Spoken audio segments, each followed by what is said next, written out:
সমস্যা? না না। দাদু পেয়ে গেছি, ওই তো হয়ে বাসে রিঙ্কি। কি করছেন আপনি? হ্যালো, এরকম করছেন কেন? একটু চুপ থাকো না প্লিজ। ভয় কেন করছেন? কি হয়েছে বলেন?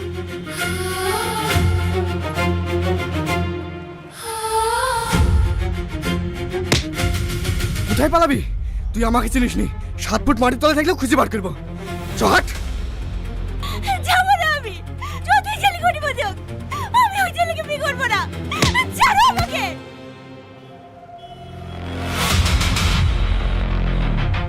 তোর এত বড় আসপদ্দা, আমার মুখের উপর কথা বলিস? ওই দাদারা বাড়ি হাট, ভালো চাস তাকে বাড়ি হাট। যাবো না।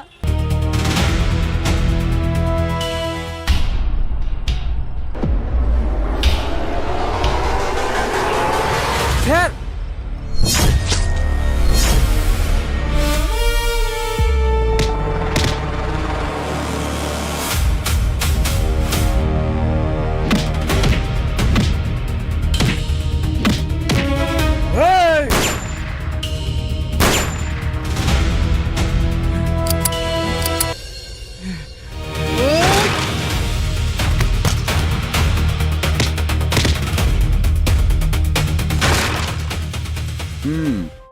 একটা ভাঙা হাড় এক্স রে প্লেটে যেমন পরিষ্কার সাদা দাগ হয়ে ধরা পড়ে, হ্যাঁ, আর আমরা সাধারণ মানুষরা ভাবি অপরাধ আর তার বিচারটাও ঠিক তেমনই সাদা কালো একটা বিষয়। একদম তাই। কিন্তু আজকের সোর্স ম্যাটেরিয়াল প্রমাণ করে যে বাস্তব দুনিয়ার সমাজ ব্যবস্থার এই এক্স রে মেশিনটা আসলে পুরোপুরি নষ্ট। আজকের এই গভীর বিশ্লেষণে আমরা এমন একটা বিষয় নিয়ে কথা বলবো যা বেশ চমকে দেওয়ার মতো। হ্যাঁ, সোর্স হিসেবে আমাদের কাছে রয়েছে পল্লীগ্রাম টিভিতে সম্প্রচারিত শপথ নামক একটি বাংলা নাটকের ট্রান্সক্রিপ্ট। ঠিক। আর আপাত দৃষ্টিতে একে একটি সাধারণ অ্যাকশন বা রিভেঞ্জ ড্রামা মনে হতে পারে, কিন্তু আজ আমরা শুধু কে কাকে মারল বা কে জিতল সেই গল্প বলবো না। একদম না, বরং এর আড়ালে লুকিয়ে থাকা সমাজের পচন, সিস্টেমের ব্যর্থতা আর আইনি ও ব্যক্তিগত নৈতিকতার এক অত্যন্ত জটিল এবং ধূসর জগৎকে ডিকোড করব। বিষয়টা একটু ভেঙে দেখা যাক। এই নাটকে প্রেম, কিডন্যাপিং, দুর্নীতি আর প্রতিশোধ সবকিছু মিলেমিশে একাকার হয়ে গেছে। আর এখানে সবচেয়ে চমকপ্রদ বিষয়টা হলো এই স্ক্রিপ্টটির পড়তে পড়তে একটা খুব অস্বস্তিকর সত্যি লুকিয়ে আছে। মানে আইন খাতা কলমে সবার জন্য সমান, এই কথাটা আমরা বইতে পড়ি। হ্যাঁ, শুধু বইতেই পড়ি। ঠিক, কিন্তু বাস্তবে আইনের প্রয়োগ কিভাবে মানুষের ব্যাংক ব্যালেন্স, সামাজিক অবস্থান আর ক্ষমতার উপর নির্ভর করে পুরোপুরি বদলে যায় তার একটা নিপুণ ব্যবচ্ছেদ করা হয়েছে এখানে। অপরাধের সংজ্ঞা যে কতটা আপেক্ষিক হতে পারে সেটাই এই আলোচনার মূল কেন্দ্রবিন্দু। সোর্স ম্যাটেরিয়ালটি প্রথমেই আমাদের একটা বড় ধাক্কা দেয়। এই ধারণাটা ভেঙে দেয় যে অপরাধ সবসময় দৃশ্যমান বা সহজেই বোঝা যায় এমন কিছু। হ্যাঁ, প্রথম দৃশ্যটার কথাই ধরুন না। একদম। ওই যে একটা দৃশ্য আছে যেখানে একজন দাদু তার নাতনিকে হাতে নাতে ধরেন, মেয়েটি তার বয়ফ্রেন্ডের সাথে পালাচ্ছিল। সাধারণ চোখে এটা কি একটা বয়ঃসন্ধিকালের প্রেম বা অবাধ্যতার গল্প? কিন্তু একটু গভীরে গেলেই পুরো সমীকরণটা পাল্টে যায়। হ্যাঁ, বেরিয়ে আসে যে ওই ছেলেটি আসলে কোনো প্রেমিক নয়, সে একটা বিশাল নারী পাচার চক্রের অংশ। ভাবুন একবার। সাংঘাতিক ব্যাপার।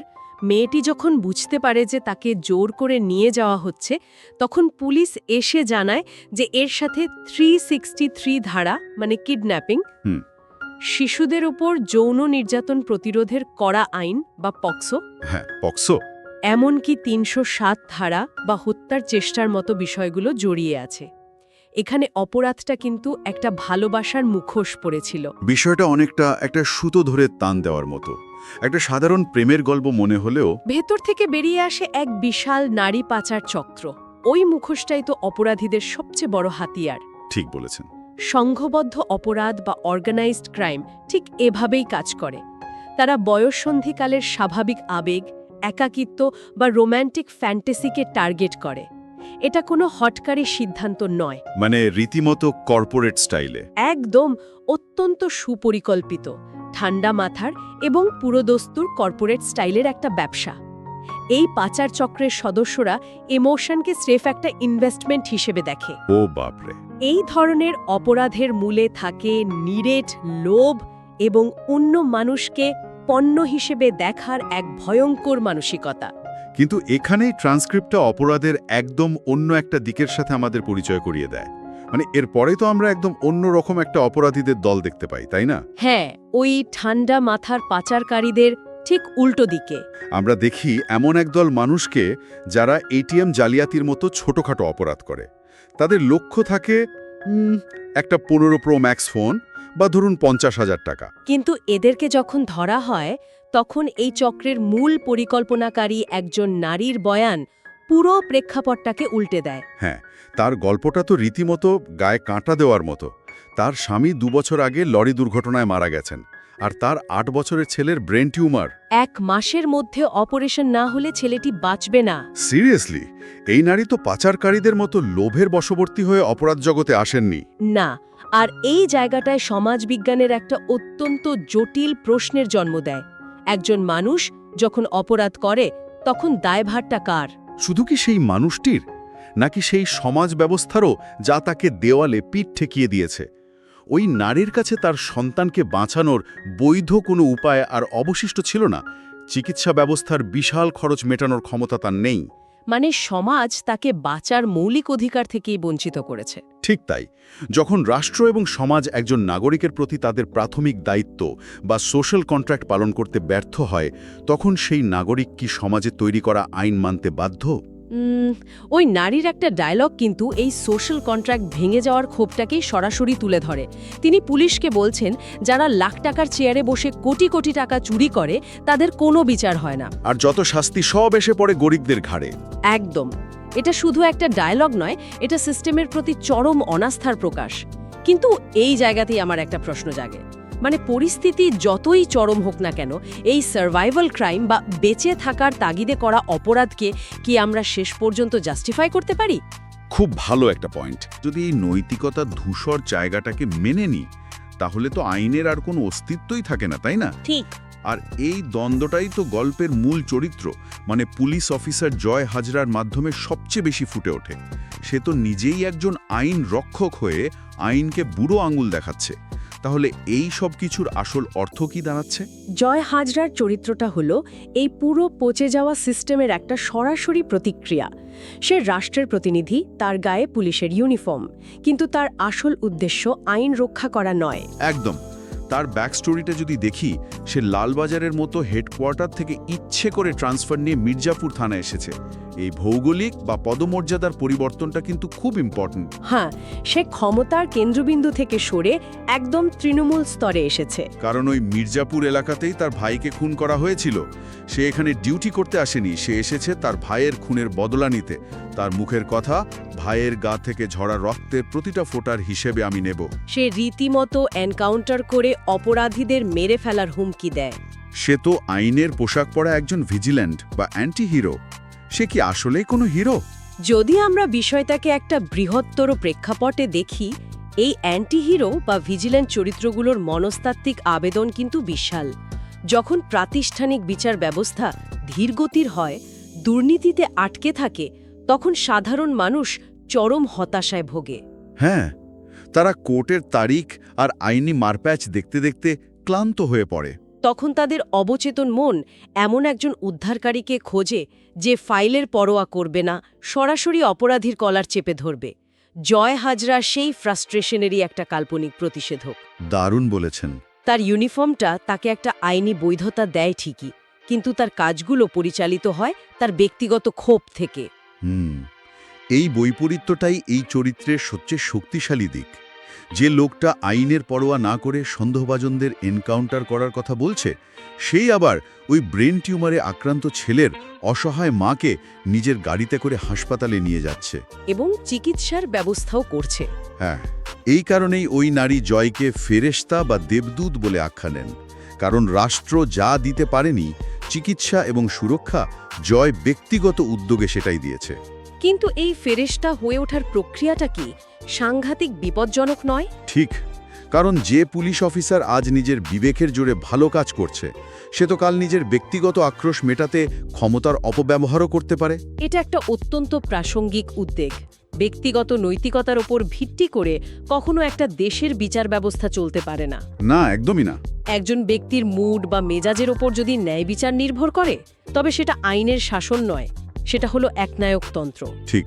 কিন্তু এই নাটকে সমাজ এতটাই ভেঙে পড়েছে যে মানুষ সেই বিপদটাকে মেনে নিতে রাজি, যদি তারা একটু তাৎক্ষণিক বিচার পায়। আর ঠিক এখানেই বিষয়টা সবচেয়ে বেশি আকর্ষণীয় হয়ে ওঠে। মানে সিস্টেমের আসল রূপটা বেরিয়ে আসে যখন জয়ের এই ব্যক্তিকেন্দ্রিক নৈতিকতার সাথে প্রাতিষ্ঠানিক ক্ষমতার সরাসরি সংঘাত ঘটে। হ্যাঁ, ওই শঙ্করের এন্ট্রির জায়গাটা। একদম।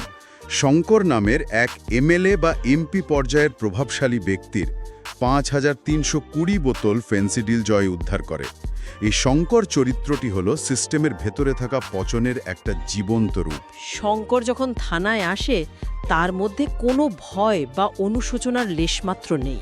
সে এমনভাবে কথা বলে যেন থানাটা তার নিজের ড্রয়িং রুম বা বসার ঘর। বিষয়টা অনেকটা এমন যে কেউ দাবা খেলছে, কিন্তু সেই দাবার বোর্ড, দাবার ঘুঁটি, এমনকি খেলার নিয়মকানুন সবই তার নিজের কেনা। হ্যাঁ, সে জানে এই খেলায় তার চেকম্যাট হওয়ার কোনো সম্ভাবনাই নেই। দাবার বোর্ডের এই মেকানিজমটা ক্ষমতার একটা দারুণ বিশ্লেষণ। শঙ্করের মতো ক্ষমতাবানরা রাষ্ট্রযন্ত্রকে ভয় পায় না, কারণ তারা নিজেরাই সেই যন্ত্রের নিয়ন্ত্রক। ঠিক। তাদের কাছে পুলিশ, আইন, আদালত এগুলো সাধারণ মানুষকে শাসন করার হাতিয়ার মাত্র। যখন সে জয়কে প্রকাশ্যেই হুমকি দিয়ে বলে যে তার হুকুম পেলে জয়ের বুকের পাটা কুকুরের খাবার হয়ে যাবে। ওহ, সাংঘাতিক একটা ডায়লগ। হ্যাঁ, এবং সেটা কোনো ফাঁকা আওয়াজ নয়। সে জয়কে স্মরণ করিয়ে দিচ্ছে যে ইউনিফর্মের একটা নিজস্ব ক্ষমতা থাকলেও রাজনৈতিক ক্ষমতার কাছে সেটা একেবারেই তুচ্ছ। এবং শঙ্করের এই দম্ভটা যে কতটা রূঢ় বাস্তব তার প্রমাণ পাওয়া যায় যখন তার উকিল থানায় প্রবেশ করে। হ্যাঁ, ওই সিনটা। উকিল এসে একেবারে বুক ফুলিয়ে দাবি করে যে যেই গাড়ি থেকে ফেন্সিডিল উদ্ধার হয়েছে সেই গাড়িটা নাকি 1 সপ্তাহ আগেই চুরি হয়ে গেছে। আর তাদের কাছে এই তথাকথিত চুরির একটা মিসিং ডায়েরিও আছে। ক্ষমতাবানদের অপরাধ করার ধরনটা দেখুন একবার। এখানে কোনো গোলাগুলি নেই, কোনো পেশি শক্তির আস্ফালন নেই, সির্ফ একটা কাগজের টুকরো, একটা ভুয়া মিসিং ডায়েরি দিয়ে একটা বিশাল মাদক পাচারের ঘটনাকে ধামাচাপা দিয়ে দেওয়া হলো। আইনের ফাঁক ফোকর গলিয়ে অপরাধকে কিভাবে আইনি বৈধতা দেওয়া হয় এটা তার একটা টেক্সটবুক উদাহরণ। ঠিক বলেছেন। এবং সবচেয়ে ভয়াবহ দিকটা হলো এই মিসিং ডায়েরিটা তো আকাশ থেকে পড়েনি, এটা তৈরি করেছে ওই থানারই একজন জুনিয়র অফিসার সঞ্জয়। মানে সিস্টেমের রক্ষকরাই সিস্টেমকে ধ্বংস করার কাজে লিপ্ত। একদম। অপরাধীরা বাইরে থেকে এসে দুর্গের দরজা ভাঙছে না, বরং দুর্গের ভেতরে থাকা প্রহরীরাই দরজা খুলে দিচ্ছে। এই আমলাতান্ত্রিক জালিয়াতি বা বিউরোক্র্যাটিক ফ্রড হলো আধুনিক অপরাধ জগতের সবচেয়ে বড় ঢাল। কিন্তু এখানেই ট্রান্সক্রিপ্টটা আমাদের একটা অদ্ভুত আশার জায়গা দেখায়। হ্যাঁ, সঞ্জয়ের পরিবর্তনটা ঠিক। সঞ্জয় নামের এই জুনিয়র অফিসারটি, যে হয়তো ভয়ে বা টাকার লোভে শঙ্করকে সাহায্য করেছিল, তার মধ্যে একটা মাইক্রো রিবেলিয়ন বা ছোটখাটো বিদ্রোহ আমরা দেখতে পাই। সে যখন বুঝতে পারে যে একজন পুলিশ অফিসার হয়ে সে আসলে একজন গুন্ডা দাসে পরিণত হয়েছে, তখন তার ভেতরে অপরাধ বোধ কাজ করে। হ্যাঁ, সে জয় হাজরার কাছে গিয়ে ক্ষমা চায় এবং শঙ্করের অবৈধ ব্যবসার সমস্ত এভিডেন্স বা প্রমাণ সমেত একটা ফাইল জয়ের হাতে তুলে দেয়। সঞ্জয়ের এই পরিবর্তনটা প্রমাণ করে যে সিস্টেমের ভেতরে পচন থাকলেও তা নিরাময়যোগ্য। সঞ্জয়ের এই পদক্ষেপটা মনস্তাত্ত্বিক দিক থেকে অত্যন্ত গুরুত্বপূর্ণ। যখন একটা দুর্নীতিগ্রস্ত সিস্টেম বছরের পর বছর চলতে থাকে তখন তার ভেতরের মানুষগুলোও ধরে নেয় যে এটাই স্বাভাবিক নিয়ম, মানে গা শোয়া হয়ে যায় আর কি। ঠিক। কিন্তু যখন জয় হাজরার মতো কেউ এসে সেই নিয়মে ধাক্কা দেয় তখন সঞ্জয়ের মতো সাধারণ কর্মচারীদের ভেতরে সুপ্ত বিবেকটা জেগে ওঠে। সে বুঝতে পারে যে ক্ষমতার কাছে বিক্রি হয়ে যাওয়ার চেয়ে নিজের ভুল স্বীকার করে সঠিক কাজ করাটা অনেক বেশি সম্মানের। একদম। তার এই ছোট্ট বিদ্রোহটাই ক্ষমতাবানদের ওই নিশ্ছিদ্র দাবার বোর্ডে একটা বড় ফাটল ধরিয়ে দেয়। আর এই ফাটলটাই গল্পটাকে ক্লাইম্যাক্স বা চূড়ান্ত সংঘাতের দিকে টেনে নিয়ে যায়। স্ক্রিপ্টের শেষের দিকের উত্তেজনাটা রীতিমতো শ্বাসরুদ্ধকর। হ্যাঁ, একদম টান টান উত্তেজনা। শঙ্কর যখন বুঝতে পারে যে এই নতুন অফিসারটিকে কেনা যাচ্ছে না, ভয় দেখানো যাচ্ছে না, এবং এই অফিসারটি আসলে তার হাতে খুন হওয়া ছেলেটিরই ভাই, তখন সে চরম সিদ্ধান্ত নেয়। সে নির্দেশ দেয় আজকে রাতেই ওকে ওর ভাইয়ের কাছে পাঠিয়ে দে। অর্থাৎ সে রাতে জয়কে হত্যা করার নীল নকশা তৈরি হয়। এখানে শঙ্কর আর কোনো আমলাতান্ত্রিক ঢাল ব্যবহার করছে না, সে সরাসরি আদিম হিংসার পথ বেছে নিচ্ছে। কারণ শঙ্কর বুঝতে পেরেছে যে এখানে আইনের যুদ্ধ হচ্ছে না, হচ্ছে অস্তিত্ব রক্ষার যুদ্ধ। জয়ের লড়াইটা যেহেতু ডিউটি নয় বরং ব্যক্তিগত প্রতিশোধ, তাই তাকে টেবিলের ওপারে বসে আইনি চুক্তিতে বাধা যাবে না। তাকে থামাতে হলে চিরতরে মুছে ফেলতে হবে। ঠিক। আর এই চরম মুহূর্তের জন্য লেখক যে ন্যারেটিভ টেকনিকটা ব্যবহার করেছেন সেটা অসাধারণ। ওই প্যারালাল বা সমান্তরাল দৃশ্যগুলোর কথা বলছেন তো? হ্যাঁ। একদিকে শঙ্করের লোকেরা জয়কে মারার জন্য প্রস্তুত হচ্ছে, কেউ একজন সেই খবর শুনে অফিসারকে সতর্ক করার জন্য দৌড়াচ্ছে, আর ঠিক সেই চরম উত্তেজনার মাঝে থানায় খবর আসে যে একজন জুনিয়র পুলিশের একটি কন্যা সন্তান হয়েছে। হ্যাঁ, সবাই মিষ্টি খাওয়ার কথা বলছে, একটা নতুন জীবনের আগমন উদযাপন করছে, আর অন্যদিকে মৃত্যুর কালো ছায়া একেবারে ঘাড়ের উপর নিঃশ্বাস ফেলছে। একটা ইমোশনাল কন্ট্রাস্ট তৈরি হয় এখানে। ঠিক। জীবন এবং মৃত্যু এই দুটো সম্পূর্ণ বিপরীতমুখী শক্তির এমন সমান্তরাল অবস্থান শ্রোতার মনে এক তীব্র উৎকণ্ঠা তৈরি করে। একটা নতুন শিশুর জন্ম মানে ভবিষ্যতের আশা, কিন্তু প্রশ্ন হলো এই শিশুটি কেমন পৃথিবীতে জন্ম নিচ্ছে। হ্যাঁ, এমন একটা সমাজ যেখানে তার বাবাকে বাধ্য হয়ে অপরাধীদের সাহায্য করতে হয়, যেখানে ন্যায় বিচার চাওয়ার অপরাধে মানুষকে খুন হতে হয়। এই বৈপরীত্যটা পরিস্থিতির ভয়াবহতাকে আরও কয়েক গুণ বাড়িয়ে দেয়, যা চরম মুহূর্তের জন্য শ্রোতাকে প্রস্তুত করে। আর একদম শেষে গিয়ে শোনা যায় একটা তীব্র চিৎকার, আমাকে বাঁচাও। হ্যাঁ, এই একটা আর্তনাদ যেন পুরো সোর্স মেটেরিয়ালের সারমর্ম। এটা শুধু একটা চরিত্রের চিৎকার নয়, এটা সেই ব্রেন টিউমারে আক্রান্ত ছেলের মায়ের চিৎকার, নারী পাচার চক্রের ফাঁদে পড়া ওই কিশোরীর চিৎকার, আর সর্বোপরি এমন একটা সমাজের চিৎকার যা দুর্নীতির ভারে প্রতিনিয়ত শ্বাসরুদ্ধ হচ্ছে। একদম তাই। আসলে সমাজ যখন তার নাগরিকদের সুরক্ষা দিতে চরমভাবে ব্যর্থ হয়, তখন এই ধরনের ফিকশন বা নাটকগুলো সাধারণ মানুষের জন্য একটা প্রেশার ভালভ হিসাবে কাজ করে।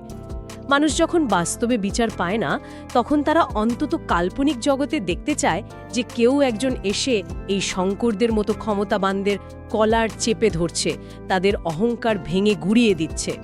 সাধারণ মানুষ যখন এই গল্পগুলো দেখে, তারা আসলে নিজেদের না বলা কথাগুলোই চরিত্রগুলোর মুখে শুনতে পায়।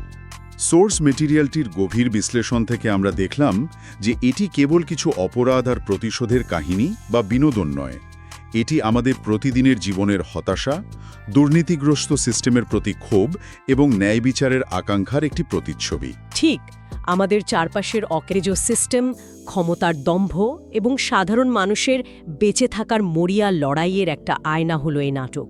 কিন্তু এই পুরো আলোচনার শেষে একটা অত্যন্ত গভীর এবং অস্বস্তিকর প্রশ্ন থেকে যায়। কি প্রশ্ন? এই নাটকে আমরা দেখলাম যে সিস্টেম যখন ফেল করে, তখন একজন ব্যক্তি তার নিজের নৈতিকতার জোরে ন্যায় বিচার আনার চেষ্টা করে। কিন্তু ভেবে দেখুন তো, যদি এমন হয় যে ন্যায় বিচার পাওয়ার জন্য আমাদের সবসময় কোনো ফেরেশতা বা সুপার কপের উপর নির্ভর করতে হয়, তবে সমাজ হিসেবে আমরা ঠিক কতটা নিরাপদ? খুব ভাবার মতো একটা কথা। হ্যাঁ, যে সমাজে আইন তার নিজের শক্তিতে চলতে পারে না, সেখানে সত্যিকারের ন্যায় বিচার কি কখনো স্থায়ী হতে পারে? এই চিন্তার খোরাকটি নিয়েই আজকের বিশ্লেষণ এখানেই শেষ হচ্ছে। শ্রোতারা বিষয়টা নিয়ে নিশ্চয়ই ভাববেন।